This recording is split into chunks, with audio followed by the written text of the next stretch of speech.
Yo, yo, yo. Welcome to the NS9 Postgame Show. I'm your host, Anthony DiNardo. With me, we got Jim Rosati.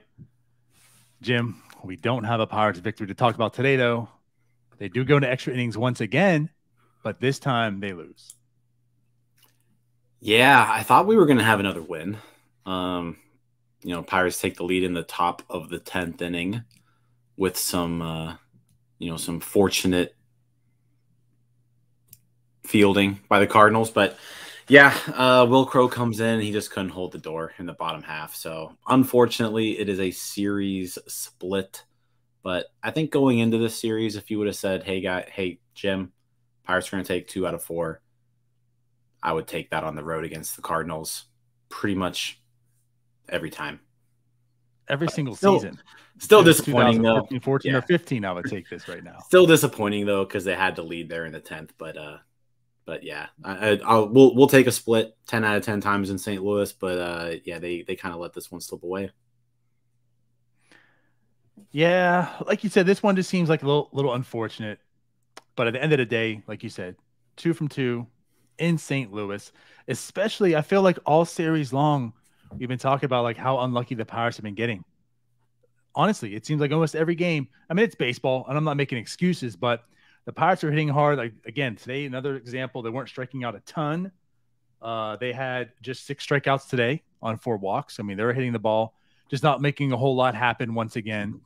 Andrew McCutchen just finding Nolan Arenado every time it goes to the plate. Instead, not getting any birthday presents from Andrew McCutchen today, that's for sure. Yeah, Nolan Arenado birthday today, and yeah, he came up big with. Not only did he have 2 hits, but 2 really, really good plays defensively. I didn't see the first one on McCutchen, but I was listening to it in the car, and Greg Brown really was really enthused about the first play. So I can only imagine it was really good. Well, if Greg Brown was enthused, then absolutely. Yeah. But it was again, all I feel like all series long. Andrew McCutchen, Nolan Arenado, or if not, right to the shortstop. All hard hits. But regardless, again, 2 out of 2 from the Cardinals. It's not a terrible series. It wasn't a terrible game either. They had the opportunity in the 10th. Score was 4-3. Will Crow does come up. Couldn't put it together. Do you just want to start with Will Crow? Do you want to work backwards, Jim? No, let's not work backwards. I feel like Mitch Keller deserves more talk than Will Crow. So let's start with Keller. Let's do that then.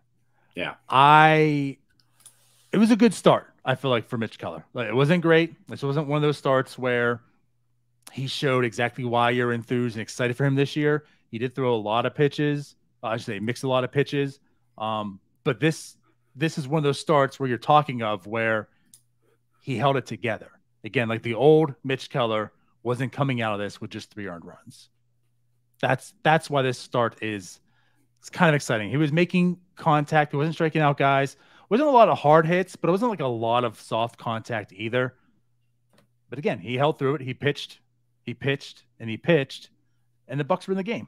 They're actually winning 3-1 at one point.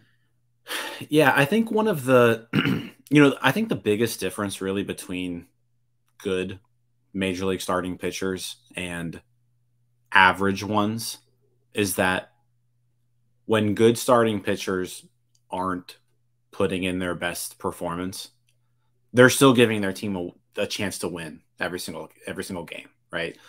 And I think that's kind of where we're like today. That kind of reminded me of that with Keller. Like, I think Mitch Keller has kind of reached that. He's a good major league starter. And even when Keller's not on, and even when his stuff isn't at his best, even when he's not striking a bunch of people out, he's still giving the Pirates chances to win. So, yeah, not the best Mitch Keller performance, but it still amazes me, like you mentioned, kind of where he's at now as opposed to where he was this time last year, even. He's a completely different pitcher. Like, he didn't have his stuff today. He got into trouble last year. This time, he would have fallen apart and maybe put in, 2 1/3 innings of work and given up 6 runs. Today, that didn't happen. So, like I said, I think we're to that point where, Keller has reached that good starting pitcher status. And when he's not on, it's not a loss. Like, it's not an automatic loss when Keller's not on. He's giving this team a chance to win, no matter what. Right. And that's exactly it. As I said, like, today wasn't one of those games we were saying, oh, wow, look at Mitch Keller. He's blowing guys away. This is why you're excited about him, but this is still why you are excited about him. The floor, essentially. Like you said, he wasn't on. He had 45 swings today, only 8 whiffs. I mean, that sweeper wasn't looking too pretty early on. Seemed like he stopped throwing it quite a bit. But yeah, he was just inducing contact, letting the defense get him. Like I feel like what we're talking about here a lot too is like Mitch Keller has found so many ways to make outs. And again, like him in the sweeper this year, I mean, he's legit throwing 6 pitches like every game, 5 predominantly, and throwing in like a change up here and there. But like what we're seeing is last year was a lot of contact. This year he's striking guys out. Today the strikeouts weren't there, but still, this team was in the game. And as a matter of fact, again, like they were winning the game. So if you're feeling like, oh, this is Mitch Keller all over again, this isn't Mitch Keller all over again. This is like how Cincinnati was today when they were 9-0 against the Phillies. Like that was the 2002, 2021 Pirates. I don't think we're going to feel that too often, too many times. It's because these guys their floors are much higher right now. Yeah, I mean, that's a good way to put it. Like this is kind of the worst that you would come to expect out of Mitch Keller. And when the worst that you can come to expect out of Mitch Keller is keeping the team in the game through 6 innings, like a quality start. Yeah, like if that's where we're at, then Mitch Keller is he's a good pitcher. Like he's a good pitcher. Yep. So I guess overall line for Mitch Keller, just to put it out there though, he did have 6 innings pitched, 7 hits, 3 earned runs, as mentioned, 2 walks, 3 strikeouts, and that home run. Yeah, and then I mean, Dwayne Underwood comes in that 7th inning role. I know you and Tyler have talked about that. I think on yesterday's post game. So, comes in clean inning, 7th inning, 1, 2, 3. Right. So, good job by Underwood. I think I'm kind of to that point where like I just kind of throwing my 2 cents here on Dwayne Underwood Jr. Like I don't think he's good. I don't think he's bad. I think he's a guy. He's probably not even really good enough to be like a consistent 7th inning guy, like on a good team. But he's that middle reliever where if your starter can only go 5 and you need somebody to get you to the back end of the bullpen, then like that's who Dwayne Underwood Jr. is. I think the Pirates bullpen probably isn't as lengthy as the best teams in the majors. So Dwayne Underwood kind of gets pushed into a position where he maybe isn't best suited for. But hey, a really good outing today. Another inning where they put up that 0. They got it closer to their main guys, right, which are Holderman and Bednar, who both did the job. Holderman, got into some trouble there, but he still put up the 0. That's ultimately what you're just trying to do, is you're trying to bridge the game from starting pitcher to Holderman Bednar at this point. And Dwayne Underwood Jr. was able to do that today. So successful job for Underwood. Yeah, I agree. And then to Holderman, right? He gave up the hits to Goldschmidt. Or no, was it a hit? It was a walk. It was a walk to Goldschmidt, then a hit to Arenado, I believe. Yeah. Yeah, it would have been. So he walked Goldschmidt, gave up a hit to Arenado, and he felt, we've been talking. Well, I was talking Goldschmidt about Holderman. Single, Arenado double. It was? Yeah. Okay. Well, then that's what happened. So back-to-back hits. And again, as I was alluding to here, we're talking about Holderman, how he's had a good season so far. Then it starts looking shaky. 2 on, no outs, all by hits. And he pulls it together. I don't know what was going on with Wilson Contreras today, but he was not seeing Holderman's sweeper at all, because honestly, that was never in the zone. And it ended up being about 2 feet outside of the zone. And he swung on it 3 times. So it gets the out there. That was big too, because like he needed that out so bad, and luckily Contreras was there to kind of just hand it to him. Sure. Like I look at that less of, hey, great job, Halderman, and more of, I don't know what you're doing, Wilson Contreras, but thank you for that gift. But then yeah, ends up striking out the next guy, then gets out of it. So I mean, it's a big inning for him. Got into a big time jam right there, and got out of it. Yeah, and I mean, it's just that's just a testament, I think, to his stuff. Like the stuff is good, and so when your stuff is good like that, and you put yourself in a position like he did, where he needed to get some pretty big outs, he was able to do it. Yes, sir. So the game still remains tied. Game remains tied. Bednar's Bednar. I mean, I feel bad that we don't talk about him too much. Well, yeah, I mean, that's the thing. Like, he's just so... at this point, he's very good. And, you know, I think we talked about the last time you and I were on. He's peak Bednar right now. Like, this is as good as he gets. Just doing an excellent job this season. And yeah, gets this game into extra innings. So he did the same thing today that he did yesterday. Yep. So that's it. Bednar just did his job. And as we mentioned, that Crow does come in. Well, with that said, we should say the Pirates, you know, it was extra innings. The Pirates to go ahead and take the lead. So there was a will there. You felt maybe the Pirates could sneak this out. I'll just say this, Ben, I don't know if he's in the chat right now, but he did tweet at us, asked, you know, how do we feel about Crow in this spot? I said, first off, I said, I'll tell you the post-game show, because that's kind of where I was at. I don't really know, but I said, okay. Cause it's like, I mean, I do like Will Crow. I think he's a good reliever, but it's just like, honestly, with the new roles, the guy on second to start off, I don't feel good really anytime. Like, I'm never going to say I feel good unless it's like maybe Bednar, because again, there's a guy on second, as we saw with the Pirates, 1 sack fly, move him to third, you drive on the run. It's so easy to score 1 run. That's why, like, I don't feel safe with just a 1-run lead in extra innings. Correct. But yeah, Will Crow just didn't really have it today. Gave up the run. Yeah. Yeah, and I think Will Crow, I don't know if it's just because we see him a lot or what. I think people need to pump the brakes a little bit on like the Will Crow hate. Like, yeah, Will Crow does not suck. Like, he's not a bad reliever. No. He's average. I don't think he's great. I don't think he's terrible. I think he's, you know, as far as this team goes, he's probably now the best option against left-handed hitters. You know, you look at his splits throughout his career, and he's very, very effective against lefties, especially with his changeup. So he serves a purpose on this team. He can play multiple roles. I think, you know, his best role on this team is, you know, pitching 2 innings, maybe when the starter gets knocked out in the 4th and he's there to clean it up and he gets you to the 6th, right? Maybe that's his best role. But, you know, they kind of didn't have many other options to go with today. I wouldn't have felt comfortable going Hernandez in the 10th. I wouldn't have felt comfortable. I mean, Moretta, I think, had pitched the last 2 games. So there was just a lot of there just weren't a lot of other options. So, like, Crow's got to be your guy. Unfortunately, like you said, he starts with that runner on second base. Just didn't have it today, right? Yep. And it is what it is. It's one game. I'm not really here to slander Will Crow. I don't think he's terrible. Just not a great outing from him in a spot where you needed him to be great. Sure. And like, let's be fair.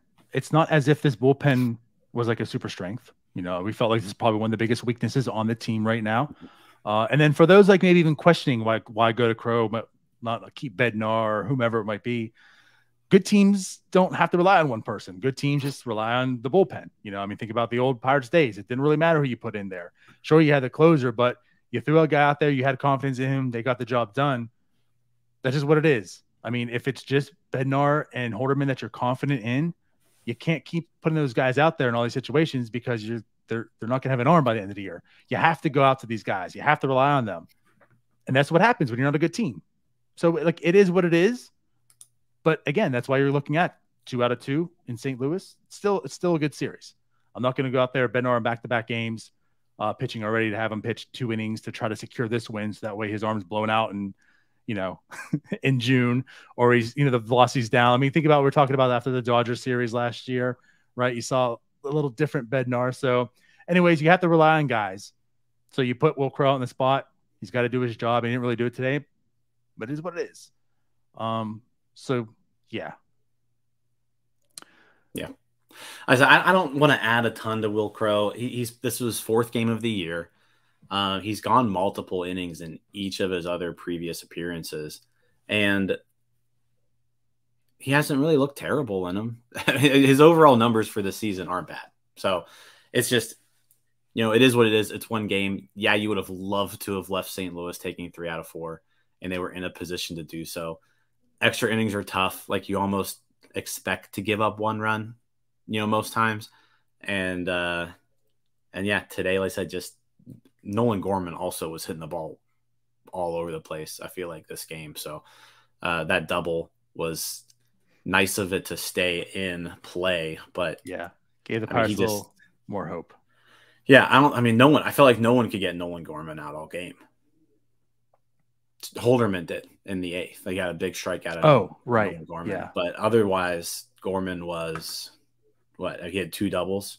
Yeah, so 2 like hard hit doubles that. And that's the thing. That leaving the park stopped his. I mean, that would have been a triple. Obviously, well, it would have landed because the game would have been over. But that was a triple.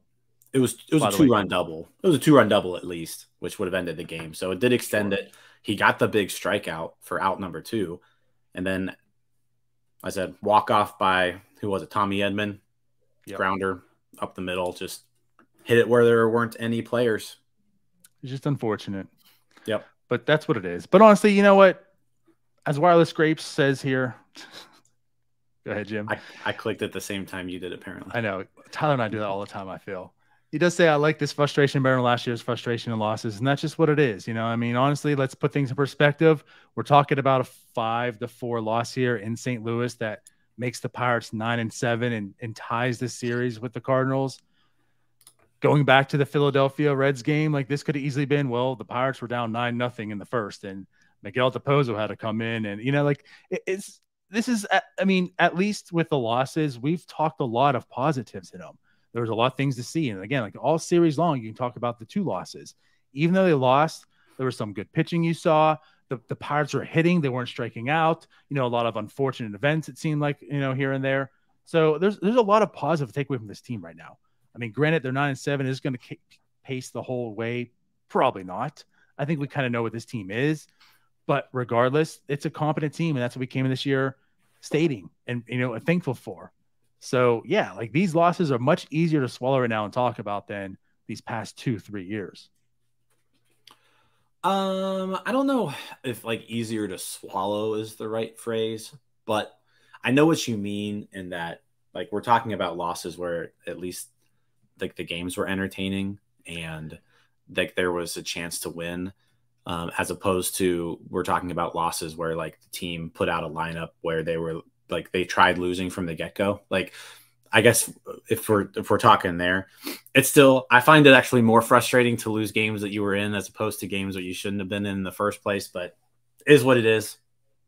I mean, okay, that perspective makes sense. Yeah. Let me talk about an internal perspective between you and I and Tyler and whoever. You're right. It's better to have this post game and know you and I are doing it this whole time, opposed to the second inning coming. And now I'm like, you know what? Let me think of what excuse I can give them and lie about of why I can't do a post game, because I don't want to watch the rest of this game. You were here the whole time, all 10 innings. You're watching it. It was entertaining. There was a chance to win, opposed to at 2:23, you're saying, yep, you know what, Junk? I think we got to go to the grocery store or something here. Yeah. No, you're right. There's a lot of times where in previous seasons where you're just, it's the second inning and you're asking yourself, do I really want to devote 2.5 more hours of my life into watching this game that is not going to be enjoyable? We have not seen that really yet this season. Nope. So there's that. So let's get on to the offensive side here. So as far as, I guess, it's more of a yeah. The scene is response. I was just flashing it up there. As far as like offensively, ones that stood out. I mean, hey, Jack Sawinski had 2 hits today, 2 pretty well hits today also. So kudos to that. I'm not sure if there's like a Jack Sawinski breakout coming, but things to keep an eye on. Like we talked about, like last week, he had the ball twice to the warning track. Today he actually has 2 hits. So, decent game from him today. Brian Hayes led off with a triple. It's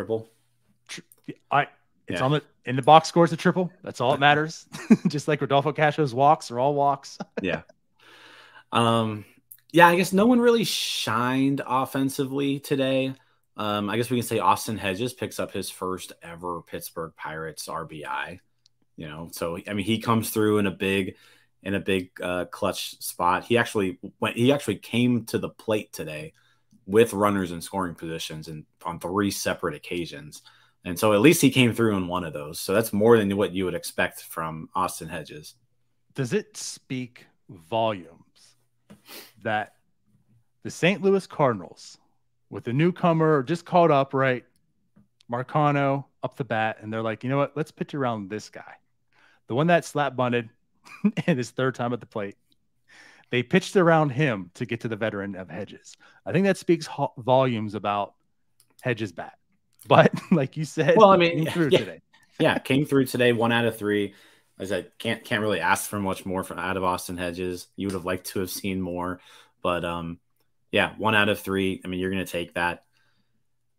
But yeah, I mean, as far as a logic standpoint, you're facing Tucupita Marcano or the worst hitter in baseball over the last like 6 seasons. You're gonna try your chances with the worst hitter in baseball over the last 6 seasons. Yeah. So Marcano had the benefit of that. He had 2 walks today. Very non-competitive at bats. It was 9 pitches. 1 was a strike. The other 8 were all balls. Take your base. We want Hedges. Mm-hmm. And then he had the slap bunt there too. Yeah. But yeah, I think like you said, like it seemed like offensively no one stood out, but no one like. I guess we can talk about Kane Smith-Njigba. He's struggling, but I feel like overall the offense was leading to is no one's like having bad games right now. Again, going back to the strikeouts, only 6 on the team. Kane Smith-Njigba, the only one who had 2 strikeouts, which was like yesterday. No one had more than 1 strikeout yesterday. And I think even the day before. But regardless, like, yeah, no one's really hurting the team so much offensively. But do we want to talk about Kane Smith-Njigba? Yeah, we can talk about him a little bit. We can talk about him a little bit. I guess when you say struggling, it's not really like he hasn't had just like a terrible game since he had that one like 4 strikeout game. Yeah, but that was like over a week ago, I feel like. But like this past week, he's getting some intermittent playing time. He's not doing anything like crazy good, but like I mean, he had a hit in each of his last, I guess 2 out of his last 3 starts. He gets on base a lot. He's gotten on base each of his last 4 starts. So it's not like he hasn't been awful, but yeah, you want to see more out of him, especially if you're going to plug him into the 5th spot in the lineup. Like that's a spot where like you got to drive people in, when the opportunities are there. He did have the RBI today, but it was really more of he grounded out, with a runner on 3rd. So it just kind of happened. We definitely need to see more out of him. I kind of like to see him get a run of like consecutive starts though. I think that's another thing too, where he hasn't really been given back-to-back starts. They're kind of, they're giving him a start, sitting him a day or 2, giving him a start, sitting him a day or 2. And maybe that's just a thing where he's not getting the playing time that he needs to get heated up or get in the zone. But no, he's got to start performing, because I think Sawinski is kind of passed him up at this point. If you're looking at like outfield pecking order, and the sample sizes, and we're so earlier in the year right now, so that could change in a day. But right now, when it comes to the outfield, yeah, Kane Smith-Njigba is probably your last option there right now. So when you're the last option, that means you're the first option if someone's tearing it up in AAA and needs called up, or they decide that you just haven't really been contributing, so you got to go down. So yeah, he needs to start playing better for sure. He needs to show some power too. He had that power that he showed us during spring training, and we haven't seen it yet. Yep. No, it's good. I mean, like I said, I wanted to bring it up. It's very uncharacteristic of him. 45% strikeout rate. He's striking out a lot. He certainly is, right? He's not getting a whole lot of contact. I mean, he's still drawing his walks, like you said. He does have some hits in the starts, but still 154 batting average. And he's not getting like BABIP'd. I mean, he has a 308 BABIP in that time. So he's striking out way too much, obviously. But granted, like you said, the playing time's not consistent. And that's why I look at this too, like kind of like with Castro. Castro started off and like he wasn't looking good, but he was getting very inconsistent playing time. Cruz got injured. He's in there from day one and like had this run, and he's playing well. So it's not to say, can't spit the jig, but can't. But like you're saying, he's getting very, very sporadic playing time. So I could mess with you. He's not getting in any rhythm at all. But yeah, so today, again, like as I'm sorry, Wireless Grapes is too funny to talk about. Wireless Grapes says, he came back with some good at bats. I mean, there's been a few times he's been down like 0-2 or down the count. He does fight back and get the walk and such. But again, as far as hits go, he's really not making great contact as of yet, at least. Yeah, I mean, and you hit the nail on the head there. It's the strikeouts that's the problem because 13% walk rate, 308 BABIP. When he's putting the ball in play, he's getting hits, he's hitting it hard. It's just a matter of 14 strikeouts and 31 plate appearances. Dude's got a 45% strikeout rate. It's not going to work. Yeah, especially with his skill set is he can't be striking out that much. So he's got to get that strikeout rate down. Like it's got to be below 25%. Like he needs to cut down a lot in order for him to start being productive. For sure. And I guess we talked about Castro, and I still feel like I have to every time he continues his hit streak. So 6 straight games he's had a hit, 8 straight games he's gotten on base. Like I have zero complaints, all excitement for Rodolfo Castro. I understand the glove is shaky, and thankful for Marcano today to make that play at second to save some more at bats from the Cardinals going around because he had a great defensive play at short and didn't make the throw to second that pretty. Marcano was able to save it and stay on the bag to do so. But regardless, offensively, Castro still. I'm very, very intrigued. And today he goes 1 for 4. Got a pretty decent hit, just 1 strikeout. So I'm liking what I see out of him. Yeah. So he has started at shortstop 6 times since O'Neal Cruz has been hurt. And he's played 6 times. He's gotten a hit in each of those 6 games.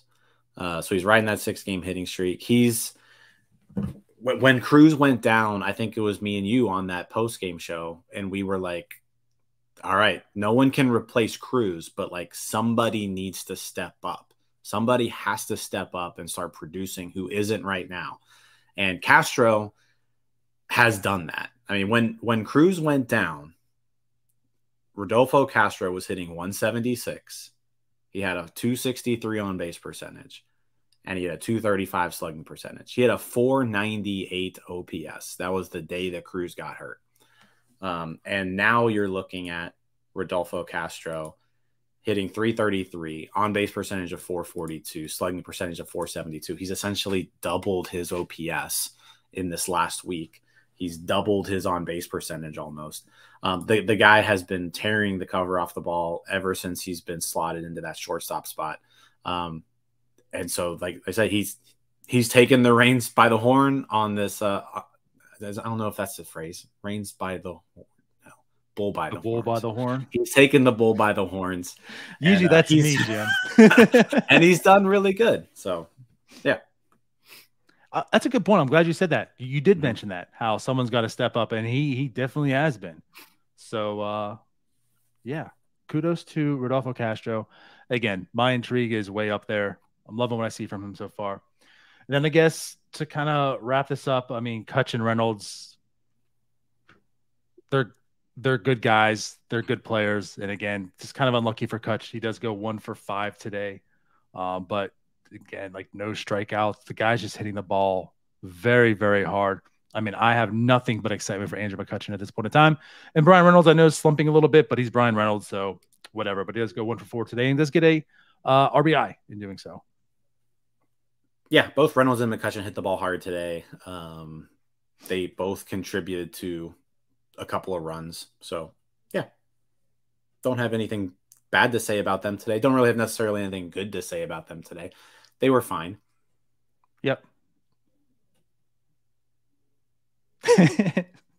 So, I guess with that said, that pretty much wraps up our post-game show today.